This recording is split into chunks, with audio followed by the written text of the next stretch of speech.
Welcome everybody to Wook Plus. I am Weekend Wook, joined by Megan from HF Pod fame and several other projects. What's up, Megan? How are you? I'm great, thanks. I like your vibe this morning. It's really mellow and just kind of like easing into the day. I'm into it.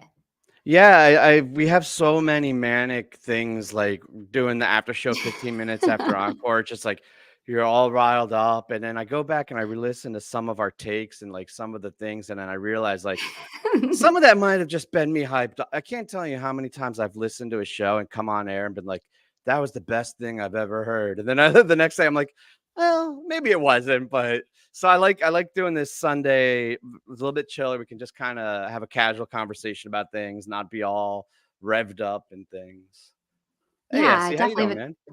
that's kind of Sorry. like the best thing about this music, though, I think, is that there's so many different ways in. Like, you can have that like immediate kind of like instinctive response. And then you can also have that like more analytical, thoughtful response later on, which is just the best. Yeah, and it's I don't know about you. Well, you do this too the same way, but my opinions change and I feel like it's pressure as like almost like I'm a politician, not to like flip flop. But honestly, Yeah. my takes on any given song or jam or show change multiple times. And and different re-listens, Yeah. different moods. It's completely changes it. Absolutely. I think that's what's so great about this music. I think that that's what's like, to me, been the best about getting to podcast for so long with the HF Pod guys now is that like when we get into a debate or when we're arguing about something, it's that's to me is when the podcasting is the best because it's like there's so many different ways to look at this music. And even Yeah. within yourself, like you're saying, like you can listen to a song or listen to a show in the moment and then hear it later and be like, this is so different. It's great. Have you found yourself listening differently since you've been doing it? Like, do you approach or enjoy or listen to music any differently than you did, say, before you were, going in front of a camera and sharing all of your thoughts about what you're listening to? 1,000%. Yeah. Before I was on the pod, I listened to music almost entirely nostalgically, if that makes sense. Like, I Yeah, always no, listened to 100%. music, yeah, that, like, reminded me of a certain time, or I listened to certain shows that I was at, or I just always I was never analyzing it really, and once I started to get on the pod, it completely changed so much of how I think about music, changed how I see live music, changed what I do when I'm at the shows, it changed how I wanna listen to music, in other parts of my life and not just jam band music, like, being with the HF Pod guys, they know so much about music and they're constantly turning me on to so much music and they listen to new music, which I feel like I do and I did, but it wasn't methodical at all. It was really just kind of like, I'd hear something or someone would send me something, Right, but it very wasn't, passive. yeah, it was just now I just have this hunger and this appetite for knowing everything about music in a way that I didn't before the pod. It's been a real gift. Yeah, that's nice. I find myself too paying attention to things that I used to not pay attention to. Like even like specifically with fish, I was like, I don't know, for whatever reason, the people that brought me into it or just set in my ways and certain songs, I just thought in my head, I was like, I know what this is. And I kind of almost would like tune out, like the P break song type things. Yeah, And yeah. now there's like you feel like you need to have a thought about every song, right? Because people ask, and like, you don't want Yeah. to just like use the generic filler for that song. So I actually find myself paying a lot more close attention to every little, nuance of every song and try to like find what is going on in them, which is neat, you know. Yeah, I'm the same. I definitely listen so much closer than I ever used to. It's really fun. Sometimes it's like when I'm with my friends that I go see shows with, sometimes I think that they miss kind of the old me where I was just like, having a good time, taking what I want to take and just partying and not like thinking so much. But now it's like I kind of feel like I'm Ingrained. working. Yeah. And Yeah. in a good way, like I'm into it. But it's just like, sometimes if I'm gonna like recap the show for Jam Base or I'm gonna be on a quick hit the next day, I'm taking some notes, like not a lot, but like I never used to have my phone out during shows. But sometimes now I'm like, I don't want to forget this moment what it felt like, or I don't want to forget, right, this thought that I had about this song, or a jam it reminded me of from previous, so it's interesting. It's totally changed how I do everything. Yeah. Well, I want to go through this tour so far. I mean, I know we got one more night. I'm really excited about the way they're Yeah. playing. Honestly, with the trajectory, I think tonight is just going to be a complete barn burner. But uh, I think starting last night and working our way back is kind of the way I want to do it, just because I have Chicago on the brain and The last 2 nights Chi have been something. So before we get into, Yeah. like, anything individually, what did you think about the Chicago run so far? Yeah, I thought it's been great. I mean, I thought the first night in Chicago, which we'll talk about, was just an incredible show. Definitely on par for one of the top shows of the tour so far. I really love Nashville Night 2. I have to, like, listen to them back to back, I think, to see which one I liked more, but the first night in Chicago I thought was spectacular show, just amazing. And then last night I thought there were moments that were completely off the charts. I thought the jamming in general was beautiful. It just kept landing in that micro jam space. Like, I felt Yeah, like they weren't like there were moments, you think about like that split open and melt, which was just absolutely mind blowing. Like, when Trey started to like take it out, I was like, Trey, like, I just want them to keep going. And it brought up something for me that I wanted to ask you about, which is like, sure. do you think Fish is getting so efficient in their jamming that they can like find what they want to explore within a song within that like 11 to 18-minute range and feel like complete? And I'm wondering, like, the amount of jams in that range in this tour has been huge. Like, there's been like 5 a night or something, like the Yeah, average the is really, majority of really them. Yeah, high.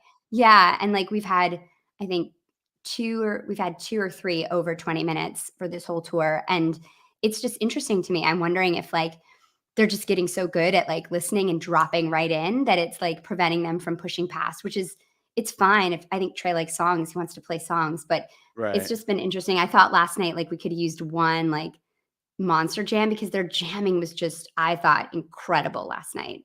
The Really playing diverse was the too. execution Yeah. was on point, but then you're right, the exploration seemed a little bit reserved last night.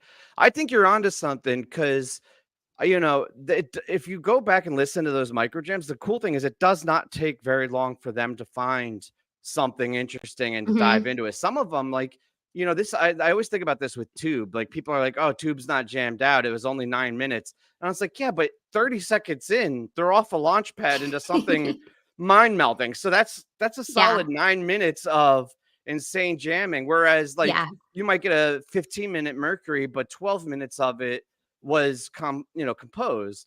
Yeah, So exactly, exactly, and that's the thing, it's like, last night's Tube, for example, perfect example, they were immediately in the pocket, super Cal Funk '97 vibes, like, sounded incredible.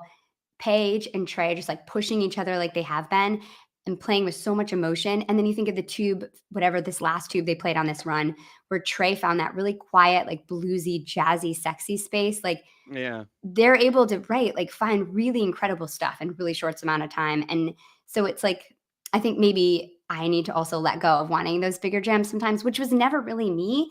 I don't know, it's like I've turned into that person. I don't know what's happened to me, but it's like I just love when they go really deep, and so I feel like it's just been curious to see how that's affected them because they are so good at it now, and there's I'm been s so many micro jams on this tour.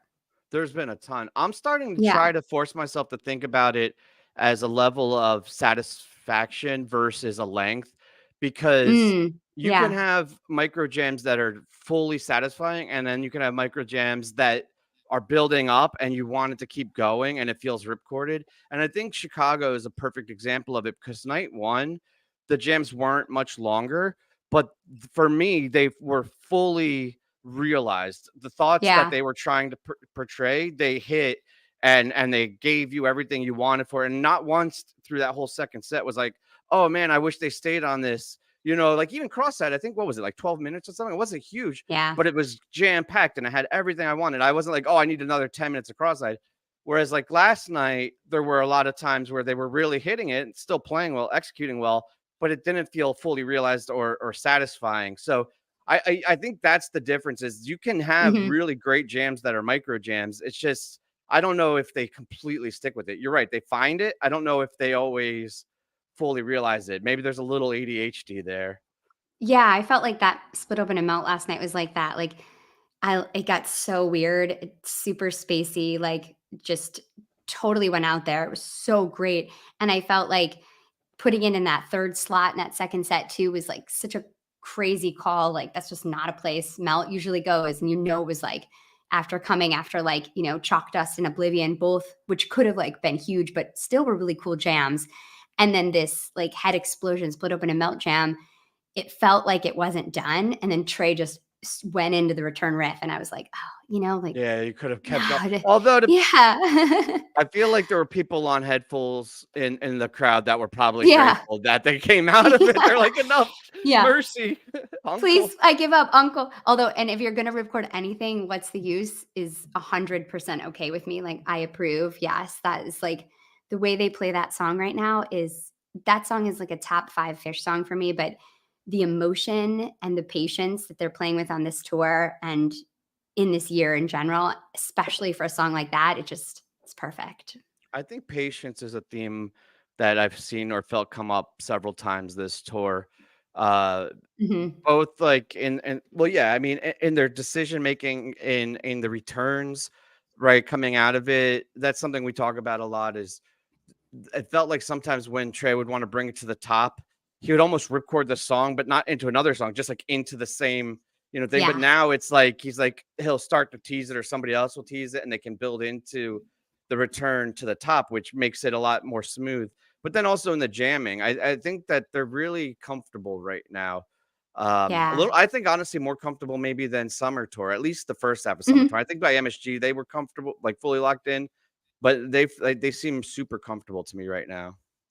I agree. There's something about fall tours, right? I don't know what it is, but there always seems to be this like, yeah, this confidence and this like willingness to listen to each other, I think. And I really hear that in this tour. I agree. I thought the beginning of summer was kind of like hit or miss. Like some shows were just amazing and some jams were incredible. But then I thought the MSG run was spectacular. And this whole tour has I think every night said something really incredible. And I really like the way they've been playing on this tour. They sound energized but patient. I also think they've been doing really cool things with set listing. And I Mhm. mean, they've just been playing a lot of really rare songs, a lot Yeah. of really rare songs. Like to get there's multiple shows when I'm like, oh, I haven't heard that song since 1996. Like, oh my God, I haven't heard that song since, live. And I think that shows them and Trey, especially really thinking about like how they can mix it up and how they can keep things interesting. I mean, thinking about this is jumping back a night, but that hood talk hood, Yeah, I I was don't just even gonna say know that. what that is so beautiful and stunning. I mean, the last time I heard that song live was 1996, and Yeah. I can't even imagine what that must have been like to hear in the room, and it was so perfect, and the way that Trey sings his emotion right now is just it's so good for a song like that, and it was I died. I thought that must have just absolutely been insane in the room. Even on if you like through the streaming couch tour, I was getting Yeah. goosebumps and Yeah. hitting the emotions. I can't. Yeah, you're right. Being live, it must have been insane. And that was the same day night that they had Albuquerque, which was a huge bust out. And Oh my and god, I I kind of to know. a point, that's like a spoil of riches. That talk though, I think that was that out of all the bust outs and out of all the moments, that was the most special. You know what I Yeah, kind of I think think just about because though? it came out Oh, of that hood. Yeah, yeah, I mean, the Albuquerque, that song is so beautiful and special, and I would love to hear that song, maybe more than Talk, but the Talk it's like when you had that huge bust out, you're like, "This is the bust out of the night," and then they play one that hasn't been played in even longer. It's just, like, yeah. so wild. They're just fucking with us. But I I interrupted think you, sorry. no, it's all right. I strung thoughts together. I hate see you understand because you do this professionally with the same. Is like you should have one thought and then go back and forth. And when I string two thoughts together, that's like a foul, right? Like it's like a misserve. I apologize. No way. No, this was when you were describing though about Trey going back to these bust outs and what he's doing with the set listing. I feel like it's also a respect and a desire to hold on to the history. And I one thing I've always loved Mm, about Fish is they're moving forward. They're 40 yeah. years in. They don't need to be writing all of these new songs. They don't need to be doing all the innovation that they're still doing. And they do. And I love that about it. Sometimes it's better than others. Like I love Oblivion personally. I'm not huge on Evolve, right? Like that's just an example of like for me one that's What? good. I knew, What? but Oh you my know, god, I think that song's a masterpiece. That's okay. I like disagreement, but no, yeah, I see, it's perfect.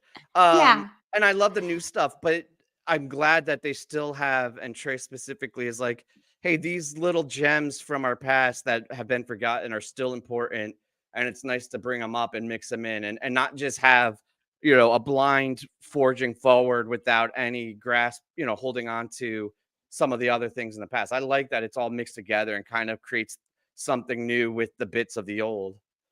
Yeah, I think someone said this, and I feel bad because I don't remember who it was because it was so smart, but that Fish is not a legacy act, but they understand their history, and I think they understand that fans like us know it, and it's meaningful to us when they kind of harken back to it, whether it's like playing a Mike's to open the second set that just rips like they did, this time at MSG or this time at the Baker's Dozen, or understanding that they're at the Nutter Center and the Nutter Center is like famous to us. So they're going to just like rip. I think that Yeah. there's something about them keeping close the history and like you're saying bringing back songs that have meaning to fans and that, you hear a song like Talk and I am instantly like 17 years old like listening to that, and understanding what that meant for me then and how that makes me feel now. And that's special. And that's one thing you can only have when you've been around for this long. And I think you're right. I think they're so smart to bring that in and kind of pepper them within and how incredible to find places for these songs, like, back to back with brand new shit. So cool. Yeah, 100%. All right, so I guess to kind of pin Chicago, do you have and I don't want to put you on the spot, but I'm going to anyway. Was there a highlight, a single jam or moment or song or experience from the 2 nights so far that you would say is your highlight of the Chicago run so far? I mean, I think that second set for the first night from Chicago so far, that was amazing. The sand, waves, tweezer, cross-eyed, like that section is so good. And I think like what you're saying about them finding a really satisfactory micro jam, like that sand is totally, 99 Fish with like the distortions and the loops and the effects of 2023 Fish, but also like layered over just the Yeah. sick funk groove. Like, Yeah. yes, like that is unreal. I will be listening to that sand a lot. I don't even remember how long it was, but it's not that long. And then No. the tweet, right? It's like I have it down. I'll look it up in a minute. But the tweezer too. I mean, my favorite Fish song for sure. Tweezer just when it delivers like this, it's like this. They found again that like 97 cow funk pocket and starting with the siren calls and like Trey and Paige, I think have just been talking to each other so much throughout this whole tour. I don't know if it's Mhm. from their albums they've been working on together, but they Could just be. seem to be like pushing each other to like play with like a lot of emotion. And I just hear them talking back and forth to each other. And there's just like they did that thing that they've been doing and where they've been like they get find the riff again and like they did this in Ruby Waves and Tweezer, they find it again and then they just float past it. They're like, nope, we're just actually gonna keep going and like soaring past that. And you're like, yes, you're not done. Like, yeah. And then you've got the like emotional notes and the soaring peaks. It's everything you want. And then bam, into cross-eyed. Like I think I would have had a heart attack on the dance floor. Like I don't think I could have handled it. It's so I good. agree. Coming back to the top of Tweezer and then soaring past it and was incredible. And in particular for me was because of the shift into like this major, like glorious triumphant jam because it was like Yeah. funky and kind of weird beforehand. And then instead of just hitting it and then staying in the same jam, they use it as like a slingshot or like a pivot point to go into something Yeah. even bigger and more brilliant. It's so funny because while you're talking, I love talking to people about it because when I listen, it just triggers like a whole other, you know. Anyway, what we were talking about the set list is exactly why I love this Sand so much is because he's holding on to the things from like 97, 98, 99, and the looping and what made Sand, but then bringing in the bleeps and bloops and the synths Yeah. and the effects that make 4.0 so great.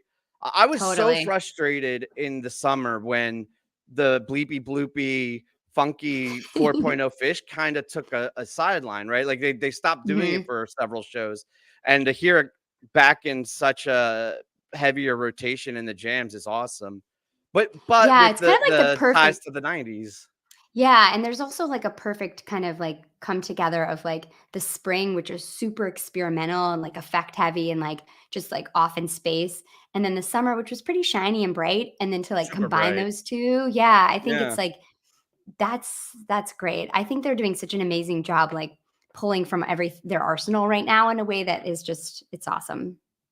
Yeah, I agree. And by the way, my highlight of Chicago is that first half of the second set of night one too. And maybe that's not fair because maybe you want to pick a single jam, but it was a clinic and it worked perfectly together. Those four jams, honestly, even Yeah. light, like the The whole whole set the whole is fucking set was great. just it was perfect. I mean, And it that's a was great 4th quarter too, like, when you've got, like, Piper, number line, like, that's great, like, that's how you end the show. It's good. and to have the hood talk hood, which on itself would have made a set special, right? To Yeah. close out a set that way, but then to have Yeah. that in the same set as all this other stuff is just insane.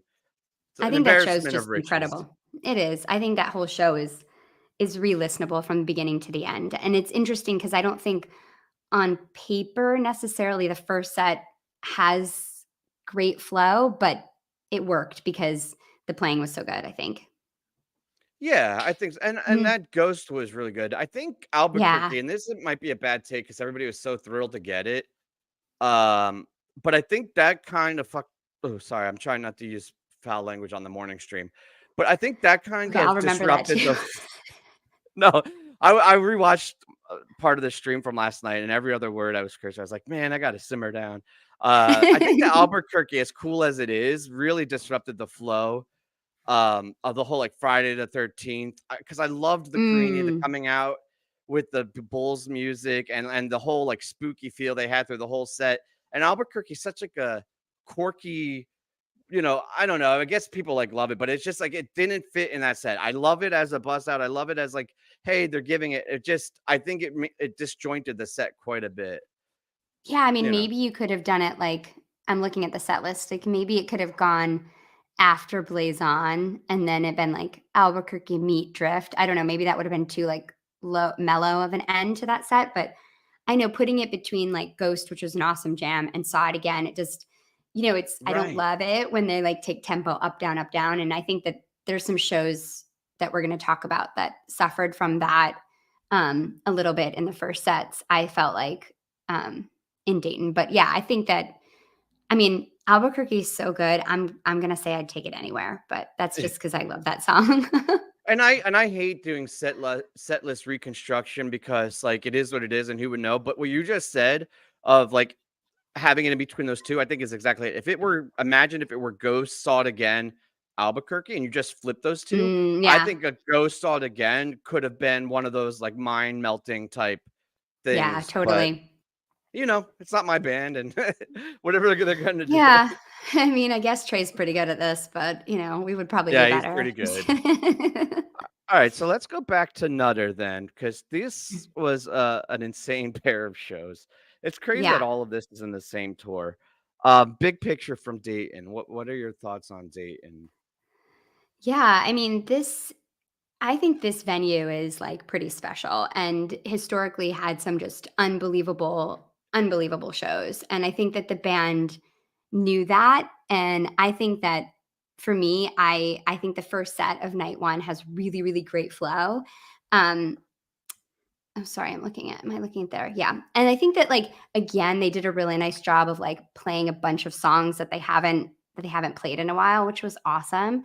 But I think that thinking about like Dayton Night 2 is just like such an incredible show. I think it was like definitely an amazing show. And I loved this Ruby Waves. Like it stood out. It's definitely one of the best jams of the year for me. I don't rank jams, but it's definitely like a song that I'll go back to again and again. And I love that second set of the 11th so much. I mean, that is a perfectly crafted set. And sorry, I said Piper Numberline when we were talking about last show, but I was thinking about this show because I think that's like the perfect one in between after these like huge jams.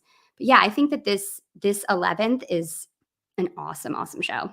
Even though they soundchecked My Soul, it's still good. And they played Roger, which I don't love. Are you not a My Soul fan?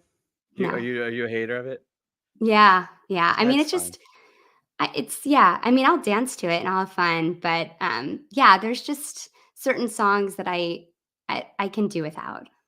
No, that's 100% fair. And I was actually surprised the first. We're gonna go on a quick aside. We got time, and then we'll come back to Dayton. Yeah, we got The time. first time I heard My Soul Hate, I was shocked. This was a while back, and then I realized it was a thing. Like, there's a lot of people that are Yeah. like, and I was just like, what? And then I'm being honest with myself. I realized one of the reasons I like it is I don't know if I would call myself a great dancer. I'm not somebody that could dance to anything, but that's a song Okay. that like everybody, right? I'm one of those guys you see at the show that's kind of like bobbing their head, right? Like I'm not like getting down. I'm enjoying myself. I love it, but I'm really more listening. But My Soul is just one of those songs where you look around and everybody's getting down because it's so easy to move to. And it's like, as far as like, is it like a incredible musical number? No, but I think I just have a weird appreciation for it as like a song that kind of like gets everybody moving. That's my aside. I totally appreciate that, and I love that, and I think that, like, those kinds of songs, it's like an energy injection, which I totally appreciate. Yeah, 100%. Um, so night two, we I that's kind of where we landed. We're going backwards down the number line. I You know, I was am not getting a little confused, but I'm doing my best. no, no, no, no. This is perfect. You're killing it. Uh I no, actually I really appreciate this conversation. We definitely have to do this more often because this is Yeah, I'm on very board. enjoyable for me. But so Ruby Waves, we were having a set break hang with the members last night or the night before, and we were talking about our favorite jams of the tour, and everybody was like, "What about Ruby Waves?" And I was like, "I don't know, like it didn't stick with me." And everybody was like, "No, you have to, you're wrong." And respectfully, like, "Hey, we agree to disagree." So this morning, while I was getting ready and everything, I listened to it again, and each of the segments, I agree, or I now concede were phenomenal. There was just something about that third movement after the 20-minute mark where it was Mm, like an add-on that I don't know what it is, just felt forced or not. There was something off with it. And I think if I can get past that and not worry about that transition, each of the segments I thought were beautiful and really exploratory and were innovative. I think that was what made it uh I don't know, not stick with me as well. But in a second listening, I've definitely increased it in my mind of like, yeah, no, that was. Did I just yeah. disappear? Yeah, for 1 second, it was weird. I was Oh, like, "Is that that was me weird. or is that you?" Yeah, that was weird. Yeah, I totally get that. Are you talking about the section that kind of goes off, like, after they come back into the Ruby Waves riff, and then they kind of go Yeah. off into, like, the cosmos, it's kind of, like, really, like, spacey and noisy? Yeah, I totally get that. I think for me, one thing I love about, like, a big monster jam is when it has, like, really defined sections, and also I'm not someone who can ever identify the jams or the teases or that sounds like that jam, but that everybody was like, "That's the Northerly Island Wedge. That's the Paradise City Roll with the Changes section." And when I listened back to it, I was like, "Wow, that's really cool when they can find like a really strong theme and kind of it pushes the jam forward." And so I think this jam has like that really shiny, bright, like almost like calypso plinko section in the beginning, which is just Yeah. really, really beautiful, really effervescent. And then it goes through that kind of like, Paradise City roll with the changes section. And then what's cool about that part to me is that like Trey starts playing like a bliss peak, but not everybody else is doing that. Like most bands, when you hear them play a bliss peak, like everybody's rolling They'll towards jump that on bliss board peak. with it. Yeah. Yeah, And they're yeah. not. And it's like the way that Fish can do that can like allow one person to float above everybody else and is just unparalleled to me and I love it and then they kind of find the riff so effortlessly and then afterwards like the spaceship goes off and I love that they get into this like weird noise state but then they're able to build it back up and then they come right back into the song totally effortlessly at the end which is not something that Fish is always unbelievable at doing but they No, but I think nail I it. have been getting a little bit better, but no, you're right. Yeah. They don't always do it, No. And then also, like, play Life Boy after a big jam. Yeah. Mhm. That's yeah, exactly right. Like, that's which right. is a Yeah. a perfect choice for a breather. Yeah. No, I mean, I agree with everything you're saying, and I loved all of those sections. I think for me, the example of how Tweezer came back to the theme and then went off was like that like slingshot thing we were talking about. Yeah. That in contrast to Ruby Waves coming back and then going into another jam, it felt more like I almost was expecting them to transition to another song. They couldn't decide, and then they kind of just broke it down and then, came back. But it was like it's a personal, preference, or not even a preference, just like a thing. Yeah, I well, think that's what important. Otherwise, it would be so boring, these conversations. Right? I think all these melt jams that they've been just executing incredibly well, the last couple of years have benefited the other jams because I have Mm, noticed, I call it like limb independence because like that's like a term from drumming where you want your left hand to be able to move independently from your right hand and not have, and so like if you think of the band as four limbs, the limb independence, I mean, that's essentially what a melt jam is built on is the four yeah, going into their silos, doing everything they're doing, and then eventually coming back together. And that's not natural at all. It's I feel like almost impossible for most people. But that type of limb independence, I feel like has been getting better in a lot of these jams. And what you were talking about with Trey doing the Bliss Peak and the rest of the band holding off into other, areas. I mean, maybe I'm just drawing connections because of how much the melts have stuck out to me. But I feel like that limb independence has been really getting better and really on point lately. And I feel like maybe it could be for how much they've been hitting melt lately. I don't know. It's just I I love really that, do yeah. appreciate that. I mean, I think Split Open and Melt is like in a Renaissance era for sure. And I totally agree with that. And I've never heard that phrase before. And I love it. And I think it really speaks to what Fish is so good at doing, which is being independent, but also listening at the same time, right? Which is like, it's an otherworldly skill that they have at this point. And yeah, I think that has been influencing them. I feel like Ruby Waves is just, I mean, there's definitely not a song with a higher batting average. Like, there's not. And No. it's just it's amazing. Like I every time they play this song, you have a really high chance of them having like a spectacular jam come out of it. It's so exciting. And it's just such a like a fuck you to all the like Love and Light haters. I just love it so much. It's just such a troll. It's just so great. But I wanted to ask you about this first set though, because we had Yeah. a really good debate about this on HF Pod, and I'm curious. I felt like this first set really like it starts out how you want it to is Set Your Soul Free, like a 16-minute, just like nice little jam. But Yeah, then I yeah, yeah. felt like, and Funky Bitch was fun. I just did not understand Roger in the third slot. I just feel like it's such an like a different tempo. And then they go back up with Kill Devil Falls, and then they're back with Steam, and then they're in My Friend, crazy sometimes. I just didn't really understand like the flow of it, but it might have just been me too. But I felt like it kind of had this like stop start feeling to it. No, I agree with you 100%. I think the songs are decent choices like on an island, but the way they were strung together didn't do them Mm, any favors. And all of those songs couldn't play to their strengths because their strengths are to some level set list dependent, right? Like I think yeah, that totally. chill vibe in Roger either, in my opinion, needs to set up a set into like a really chill thing, or more so pull you down out of some major monster jam, kind of like where the Life Boy was. Like a Roger would be Yeah. perfect after that. Yeah, no, I agree with you. I don't know if I can add anything or contribute anything beyond the way you Yeah. described it, but I think you're spot on. So I don't know who had the opposite take on you, but I think I would take your side on that one. I won't name any names. But yeah, I mean, I think this second set though is like, it's just perfectly constructed and ending with Walrus. Like they closed I think it was the Tuesday night 8-1 at MSG, the first set with that cover. And that set was so good and it absolutely destroyed. There's just such a great set closer. And I feel like here Yeah. it is too. It's just, you have that like big psychedelic, weird, crazy ending. You've got the sing along. It's just a really great song to end a set with. And I think it's fun them coming out and just playing Egg in a Hole. Like we were talking about this, that this is probably one of the only times besides Halloween that has been played really like intentionally, because I think it's been played inside other songs.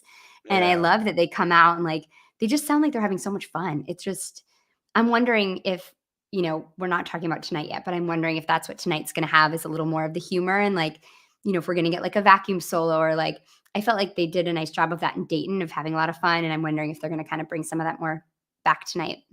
I would not be surprised in the slightest because I felt like last night as decent, or I'll say good, like Yeah. as good of a show as it was one of the it felt more of like a Saturday showcase show where they were like hitting like a lot of songs, and it was a big rock concert. Not it was more of Yeah. a rock concert than a Fish show to me, whereas like night one was more of a show.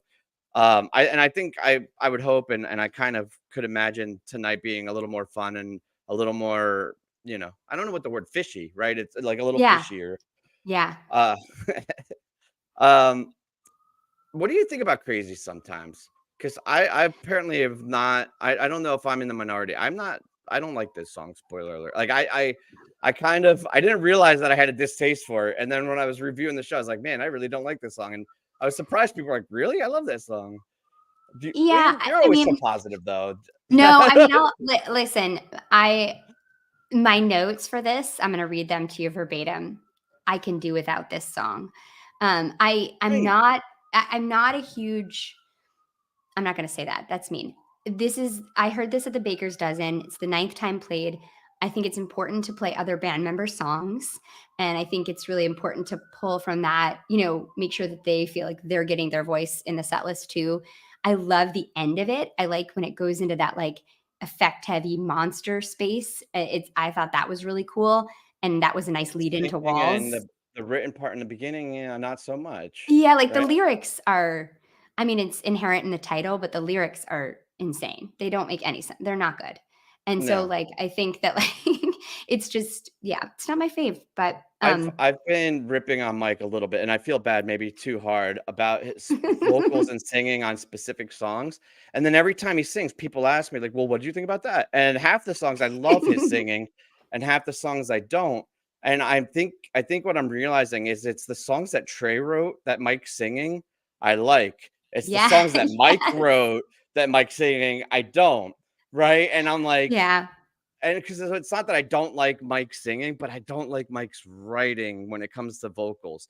I love Mike's grooves. Like I think he writes yeah, incredible jams and the bass lines of Mike Gordon band. It's like I love the way they jam the songs, but the singing and like the writing, I'm not super high on. But that's another one where I catch a lot of flack for. So you can never no, I win. mean you can never win, but I think he has kind of like a funny cadence when he sings his own stuff that's like it's not honky tonk, but it has like this like kind of like weird cadence to it, I guess is how I Like a little describe it. stupid. Like he doesn't just hit the notes like Yeah, exactly. It's got this kind of like feeling to it, but I will say I'm really appreciating his singing lately because Trey's voice has been sounding, Trey sounds like he's been on tour forever and he has been kind of, but he clearly needs like a vocal rest, but I've appreciated him and Paige like filling in those harmonies and coming in because Trey's needed that backup for sure.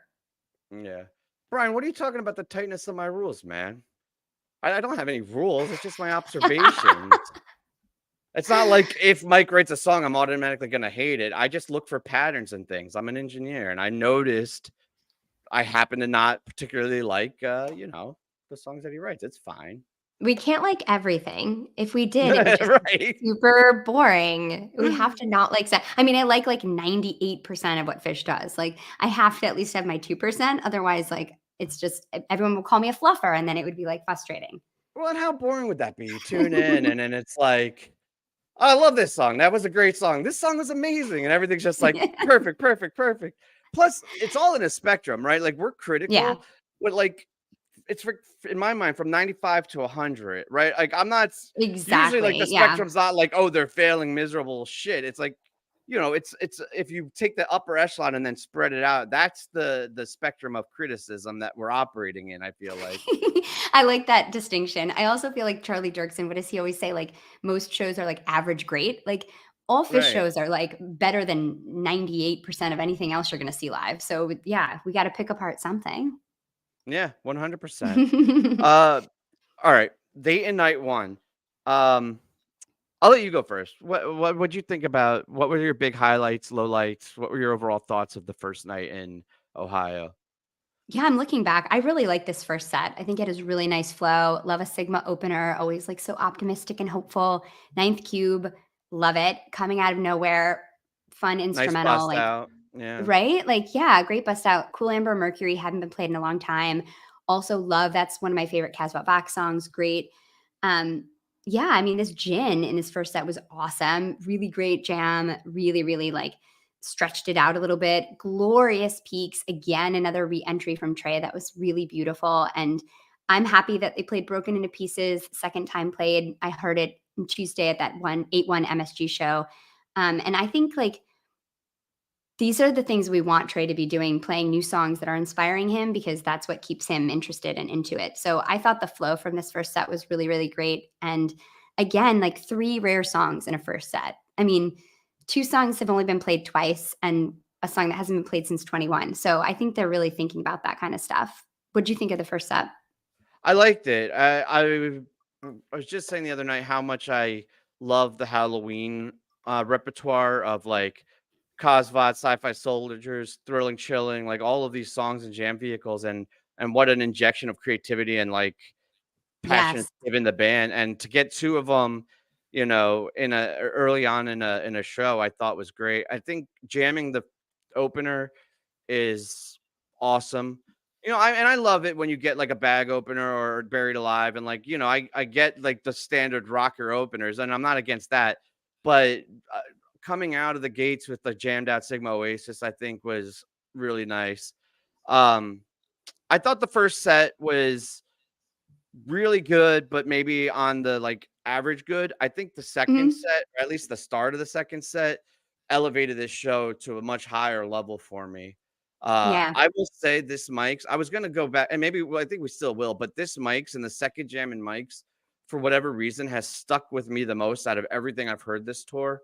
It's just Wow, that's so cool. beautiful, and it has this whole ethereal part to it, and just like really spoke to me. And maybe it was just like where my headspace was when I was listening to it, but I connected with that jam a lot. So I think this whole start of the second set was perfect for me.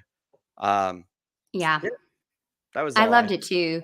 The Mike's opener with the second jam, again, a throwback, like open set 2 at 8-4 at MSG, and then also at the Baker's Dozen, that huge one. I mean, that on whole night. And this like Mike's is That was like a great night. the it was such a great night. And the growly strut of like the first Mike's jam is like exactly what you want from Mike's. And then you have like this really patient, exploratory, like conversational jam. It's just really beautiful. I want to actually go back and listen because I have only listened to this like when it happened and right after. So I need to go back to this. But I also really love the Caspian, No Men's Caspian section. Like this is beautiful. And this Caspian is totally earned. I love Caspian and I will fight people to the death who don't like Prince Caspian. Like you don't like beautiful things, I guess. But Right. like I don't okay, you don't like beauty, that's fine. Um, but this Caspian is earned, and I don't think anybody could complain about it because you have this huge, awesome Mike's Jam and then a Caspian, and then you get like this great No Men, which is one of my favorite Fish songs because I love to dance to it. And then Trey finds the Caspian riff and they're back in it. It's just like it sounds so effortless and fun. And I also think that just everything is played really well in the rest of the set. I love Pillow Jets. Great call. Love this new song, third time played. And this song is going to go 20, 25 minutes, like probably at Yeah. MSG. Like it's right there. It's only a matter of time before we have like a monster one. And they went off the deep end really quickly. And it's only like 10 minutes or so, but they get into that like soundscapey space that I really love. And I loved this Yeah. twist too. Like I mentioned earlier, it was really pretty, really sexy. And again, like a super fun encore, kind of like, going back to what we were having this summer when we have those like mini sets, which is super fun. Yeah, I like the extended encore a lot. I think Pillow Jets is gonna well, Kevin predicted that to be the New Year's gag. But there's some That really is interesting things they do with fascinating. it. Um, yeah, you know, so I don't know if other people feel this way. I'm kind of in general, I prefer the hydrogen, the traditional Mike's groove. And Yeah, like I me hate to be that like crotchety old man, like, don't Caspian my hydrogen. But too. but it also depends how frequently they do it, right? Because there was a period of time where I felt like every Mike's was like new one, like it was not hydrogen, it was like Mike's ass handed and Mike's contact and Mike's, you know, Yeah, whatever. yeah, And so I was like, just give me hydrogen. This one, Caspian worked perfectly. I think the second jam out of in Mike's set up this whole beautiful, yeah, delicate, interesting jam that went with Caspian. So it felt like a continuation of what they were doing there. I really liked it. And I thought It's Ice too. I want to give that a shout out. That's one of those songs that they've yeah. the batting average has gone down in later years, but this one was really super well executed. I felt it's nice to hear that when they still hit those old classics like that. I agree. It stood out to me too. It had like a little extra mustard on it. Sounds good. I mean, Paige sounds amazing. He's playing like with so much heart these days. And a song like It's Ice is like a perfect place for him to come out and explore that. And I also just want to highlight that Mike's contact is offensive. Like that should not happen. That should Shouldn't, but not it's happened. happen. That should not happen. I don't ever want that to happen again. I want to come back to Brian real quick. It's all good, man. We are all good. I didn't mean to call you out, calling me out. I just wanted to be clear. I love Mike, and it's a very specific thing that I bitch about him. Maybe I don't talk about the positives enough, though. I will give Mike some love. I find that too Give because him Mike some is more just love. always holding it down, and, like, so it's easy to kind of, like, forget about him, so I'm guilty of that as well. Yeah, he has resting board face too sometimes. Yeah. Maybe it's just a comparison to how much Trey emotes. But like then like you pan up the Yeah. mic and he's just like, like, Right.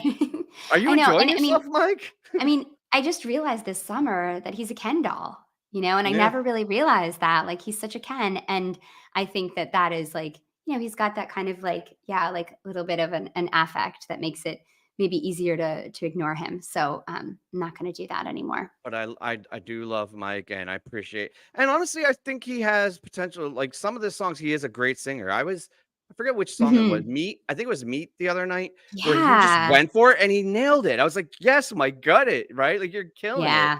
Yeah, Uh, yeah. He you he's know. a great singer. Mhm. Okay. You got any other thoughts on Dayton before we go back further down the I d number line? I don't think so, but these were some really fun shows. Yeah. It was cool. I think the history made and I love Tuesday, Wednesday shows too. Like a smaller Yeah. room and everything. I think those are always really fun.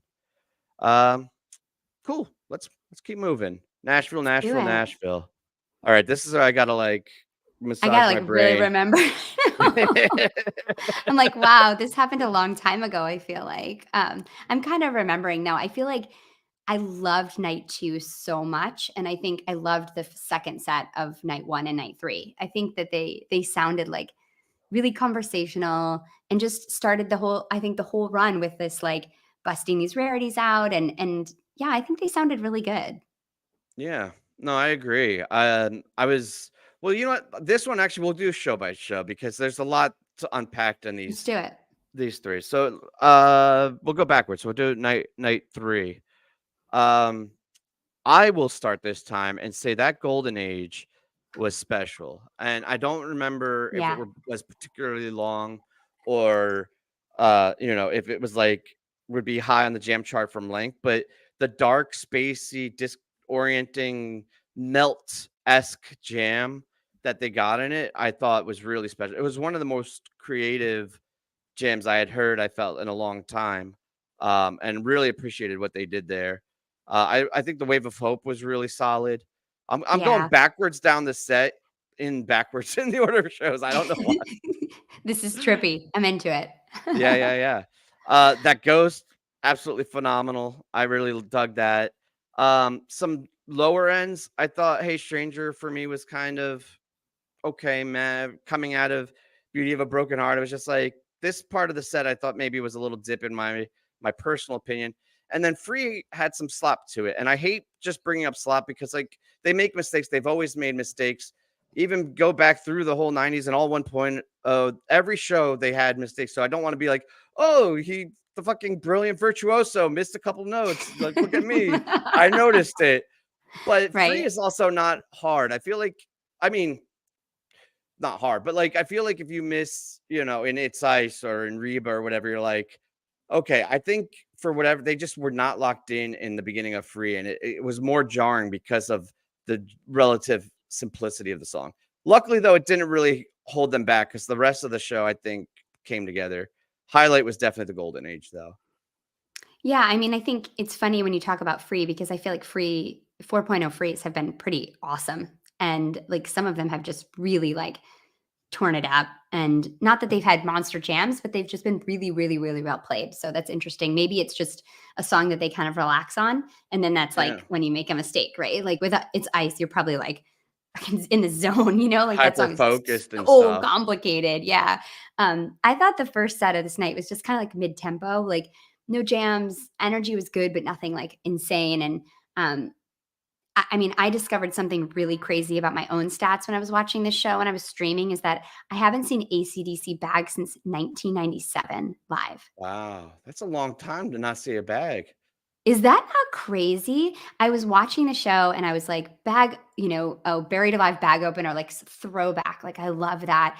And I realized like, when was the last time I saw that? And I looked it up and it was 12/30/97. I mean, if you're gonna go out on a bag, like that was a good one to go out on. But like, Yeah, how have I not seen that song? I mean, they play it like I was looking, they play it like a couple times a year and I've just missed it every time. yeah, It's so weird, but a weird random thing that you find out sometimes. But yeah, I thought the first set was just okay, but I loved this set too. Even the birds that opened set two, silky smooth jam. And then I loved this Wave of Hope, super delicate. Reminded me of the Jaboo from one of the earlier nights. Just watching Trey just barely putting any weight on those strings, like super rich and floaty. And Fishman was just doing these like insane runs. And we were talking about it on the pod, and someone told me about this, which you know about because you drum, but it's called ghost notes. This idea that yeah. you play these like notes that aren't as loud. And that's, I think, one of the things that makes Fishman so amazing is that he's even when he's like doing these runs, he's also keeping down the beat in other ways. And it's incredible. And I love that Wave of Hope. Cinnamon Girl, like what? Like that is That's a such cool a bust out. drop, such a cool bust out. I would have died. This is only the fifth time played. I really would love to hear this song live. First one since the Baker's Dozen, and then yeah, straight into this golden age. And this got to like that like soundtrack to a robot movie place where it's like not totally evil in the way that a melt jam would be, but like just sounded like untrustworthy and artificial and Little like suspect. yeah, like, just, like, something's not good, sus, my kids would say, but I Yeah. think that, like, the way that the tension is built in this jam and, like, the laser beams and Kuroda's doing the, like, wild spinny stuff, like, this is just a huge journey, and I actually wanna go back and listen to that because I haven't listened to it in a while, but that was really, really good, and Trey did kind of rip chord out of this jam, but he went into the wow, which he loves and Fishman loves, so, like, it's okay, but, Fine. yeah, there's this song too, The Well is like it's so great, that part when it's like, it's all like happy and like ridiculous at the beginning, like blue jays and rainbows and like Right, but then right. there's like that hint at disaster before the piano solo where you just hear that like dark moment and you're like, "Oh shit." It's like you're like walking in the woods and you just like see something like in a horror film that just like freaks you out and you're like, "What was that?" And you're just like, "Never mind." But then you know it's like coming for you. It's like The Well is great. Like Yeah. it's like it's really really good. And this one didn't go anywhere really, but it's still good. And I think that part of the set, that whole like what is it, 1, 2, 3, 5 songs is really good. Yeah, I agree. I love your description of the well, and I think it works really well too because of all the love and light and happy Yeah. shit that Trey's written because it sets it up in that same sense and then takes you on that journey. I think that's spot on. Yeah, I love Um, that. yeah, I think night 3 in general was not my favorite show of the tours. I think is a maybe a more positive way to say it. Definitely had its highlights, but I think the previous night in Mm. contrast, on night 2, it was something special. I think this was a really outstanding show. Um, I just gotta say that 2001 to start a show is incredible. I think this Yes, might have been please. the best start to a show for the tour. Like, not the best show, but I just loved this 2001 to kick things Ugh. off. It's the best. It's a throwdown opener. Everybody's gonna start dancing, like, the dancers are gonna just go for it right away. I hear this song come on, and I'm like, "Give me some space." I'm, like, boxing people out because 'cause I'm like, "I need space." Like, this song, I throw down for it. So, like, to open a show like that is just so great and, like, a nod to what may or may not have been their 2001 show. I know people are, like, debating it. All the nerds are up in arms, but, like, I loved it, and I think that this 2001 too is, like, It's really great. It's just such a good opener, and I agree, I thought the show was super special. I think the whole first set, everything sounds, like, inspired. There's, like, a classic song, followed by a really new song. Like, if you look at the end here, I mean, you've got the, like, Mull, which is, like, definitely one of Mike's best songs. Let's Give Mike Some Love Here. Mull is really good, and I And love this was how a it's, like, good hit. it's a This one hit, I felt awesome like. version. Yeah. Yeah, it, like, jams out, and then they go back into 2001 and then back into Mull, like, that is awesome, super fun, and then Dirt, which is one of my all-time favorite Fish ballads, like, stunning, beautiful, intimate song, and then I love the end of this set, like, Stash, super classic, and then you've got Ether Edge, brand new song, and then you've got Arena Rock with About to Run, and then exploratory, weird, Split Open and Melt. Like, this is the perfect way to end a first set. I loved I it. agreed. That Stash was, I think, really good version of it too. And then this Mhm. 4.0 has kind of been that's another song, right? We're talking about like the renaissance or resurgence of like Mel. I think Stash has also really been hitting on all levels the in 4.0, but this one I think is was a particularly good version. The Mel was cool. It was weird, right? It wasn't as dark and you Mm-mm. know, disjointed and like melt your facey, spill your brains out as some of the other ones, but also very interesting and did some really cool stuff. And I think I don't know, I saw a lot of people saying it was one of the highlights of their tours. So it's cool to see a different version of it, right? Like to see things done in a slightly different way and not always be by the same script. Yeah, I love how it, like, starts out dark and exploratory, but then it, like, they lock into that kind of, like, marching, and it turns into this, like, really, like, driving, authoritative, like, discordant peak in a way that's really interesting. Yeah, I thought Yeah, this was great. I super need to go back rhythmic. and listen to that too. Yeah, really rhythmic. No, I love that. Highlight of the second set, I think I can boil it down to the cities into Slow Llama. I think the whole Yes. set had, some interesting things going on. I think there was a little bit of a fourth quarter fumble with I always wanted it this way, which for whatever reason Paige just didn't lock in on. I think maybe he was had forgotten part of it or I don't know, but regardless of what the very top or bottom of the set, the middle and that City Slow Llama was absolutely phenomenal. I liked the two halves of the city's jams too, the epicness, the peakiness Yeah. of the first half, and then the really kind of fun groove and locked in, that it settled into in the second one.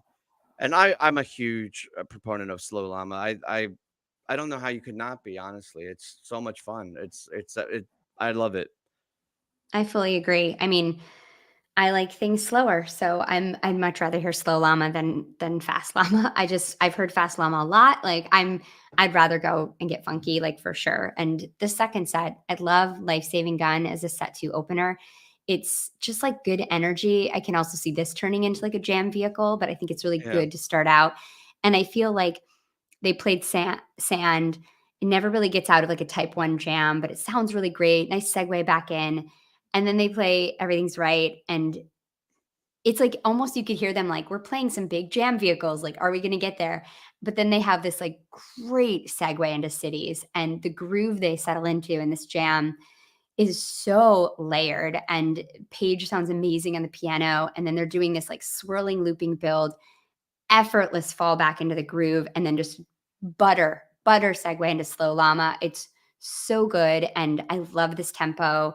I would have loved to have been in the room for this. I think this would have just been like super fun in the room. And I really liked I Wanted It This Way. I think it has like the Oh, shimmery synths, which is like kind of like I'm into that. Like I want Paige to anytime Paige gets on the synths, I'm like, yes, go there, go there. So like I like this song because it has that like glistening feel to it. yeah. So I I like love it. the song too. Mhm. I'm actually a really big fan of all of Paige's songs. I think Yeah, me too. in contrast to my complaints about Mike, sorry, I don't want to keep bringing that back up, but I really appreciate what Paige's songs inject into his set and where they usually place them. I for some reason I didn't feel like it was fully locked in the beginning. I think it got there. It was just it threw me off when there was like a little bit of disjointedness in the beginning. But no, I agree. I do love that song, and maybe I was being hypercritical and should have just taken a deep breath and relaxed and enjoyed it for what it was. No.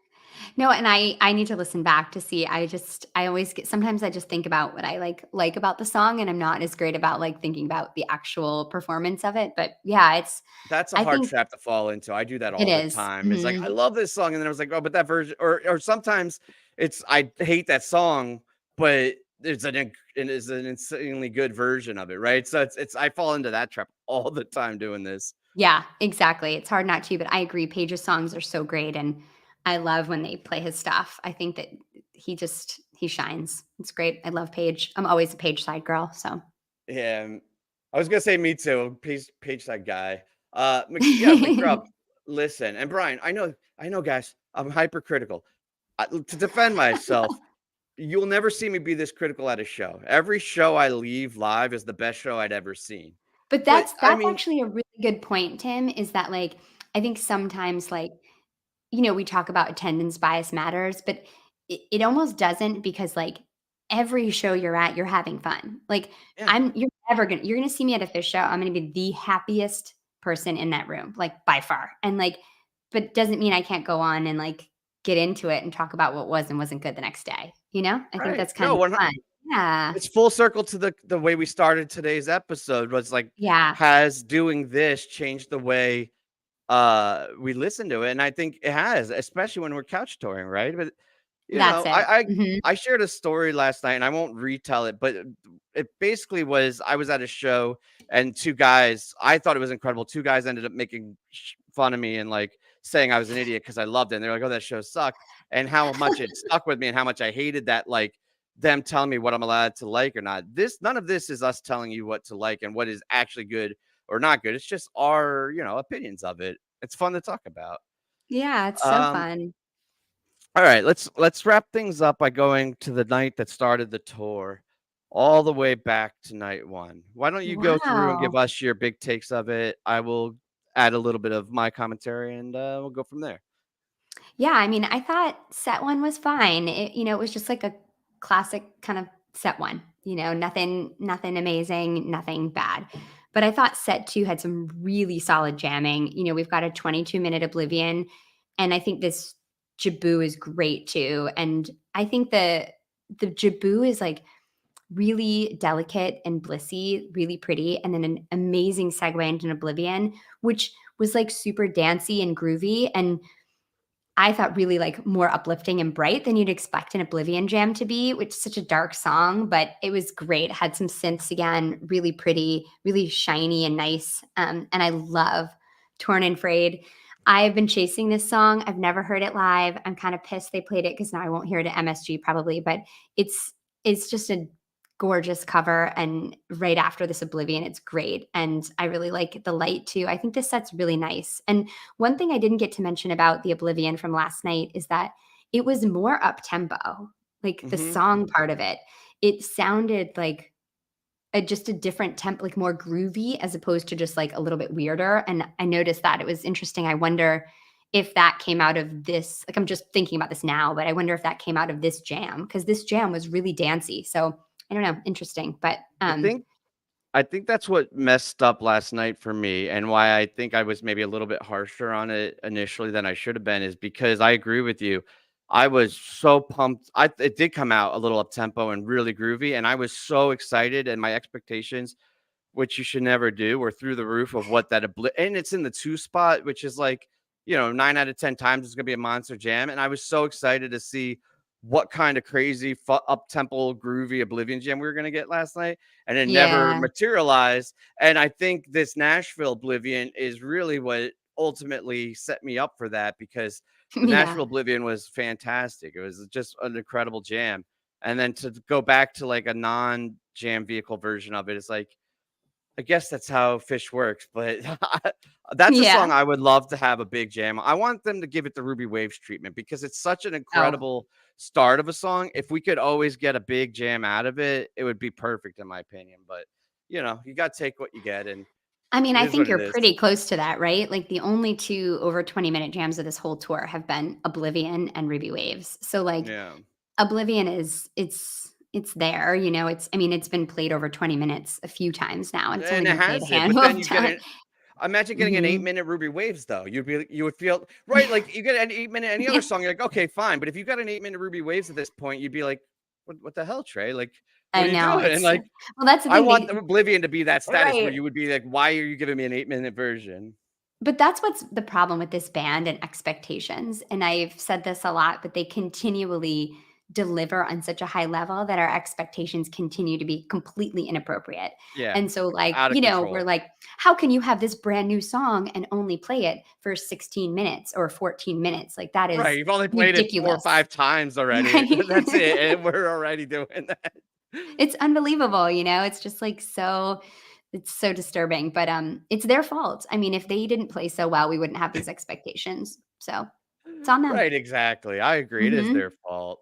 Um, I thought I don't really have much else on this show from what in addition to what you're saying. I did like Axel 1.5. I think bringing Type 1 back and then having Type 2 still there or Part 2. I think that is the way to do it. So I hope that's kind of the path forward and where they stick with it, coming back to No, I that. totally disagree with that, Tim. I am a huge, Oh, no. huge Axla 2 fan. The lyrics are a million times better, and it's such a cooler song. Like, the lyrics are so much cooler in Axla 2, like, so much cooler, and the ending is obviously better, which is why they played it with this, but Yeah, I I mean, the ending is no question, but yeah, I'll be really sad if they start doing this, so I'll think of you, but I'll be sad.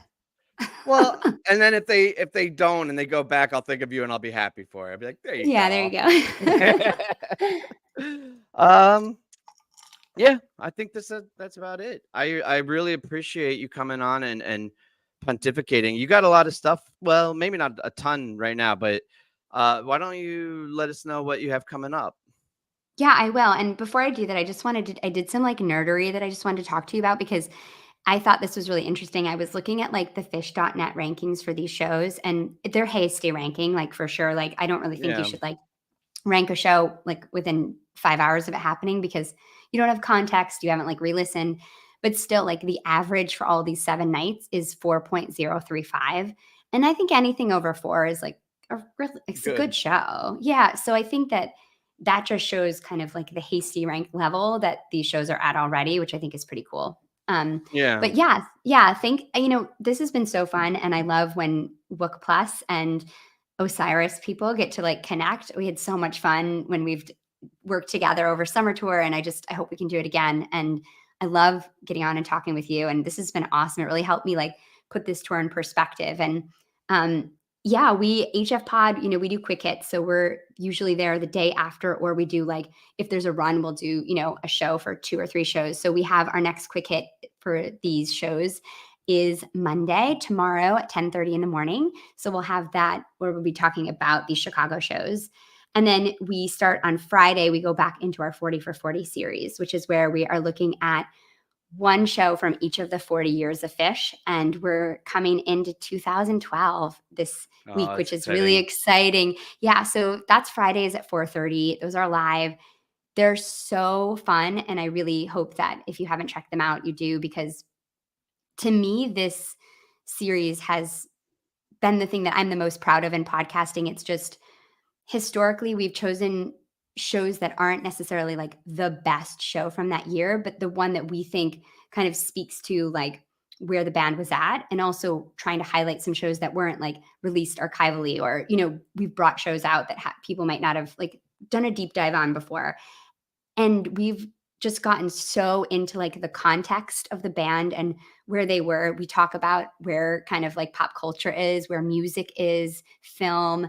We really kind of put you in the moment of that year. And we also talk about like where we were personally. And it's just been this journey through kind of my Fish fandom and all the guys on the pod, and also just watching the band evolve and how they have continued to reinvent themselves, and how new music has really been a driving force for this band. And I've just learned so much, and it's been incredible, and we've had great people in the chat like helping us out. Like Shermith is here. He's often in the chat. He's amazing. And so it's just been a great series, and I hope people check it out. Yeah, definitely. I love that whole premise, and I think it's been really great, and I'm excited about seeing the tail end of it too. I think, there's a lot of cool things that happened in the last, what is that now, 10 years? You're coming into the last, yeah, 2012 to Yeah, the last, like 10, 11 exactly, years. last 10, 11 years. Yeah, I mean, this is, like, the beginning of the renaissance of 3.0, and it's exciting to see how much they've changed since then, and I can't wait to get into it. It's gonna be super fun, and, the amount that they change, I think in 3.0 is pretty dramatic. Yeah, and well, I love how there were also milestones or flag. I don't know what you say, fence post moments that really shifted it kind of dramatically. Like I feel like 15 and Magna Ball had a very that was like one. I Mhm. feel like Baker's in 17 was one. Obviously, the whole pandemic and coming out of 19, but like I feel like, and maybe it's just because I was living it and I wasn't living the early 90s, but I feel like there was more of an evolution. Although it was rapid through 1.0, I feel like it was like, here's a line, pivot. We're like, I don't know. Yeah, I I'm think curious to agree. see what your shows are like. Though. I'm really looking forward to listening to them. I think so far what I've heard has been great, and I can't wait to finish it out. Oh, thank you. Yeah, it's interesting. The evolution in 1.0 is so fast, right? It's like Yeah. 94 is totally different from 95. 95 is totally different from 96. 96 to 97. It's like they had to reinvent themselves at this rate that was just insane. But now it's different. So it's really cool. Yeah, it's been an amazing project, and I've loved doing it so much. All right, everybody. Appreciate it as always. Like and subscribe. Go check out HF Pod. Quick hit tomorrow. 40 for 40 is coming back. We'll be back tonight, 15 minutes after Encore. Thanks, everybody. See you Thanks next time. everyone.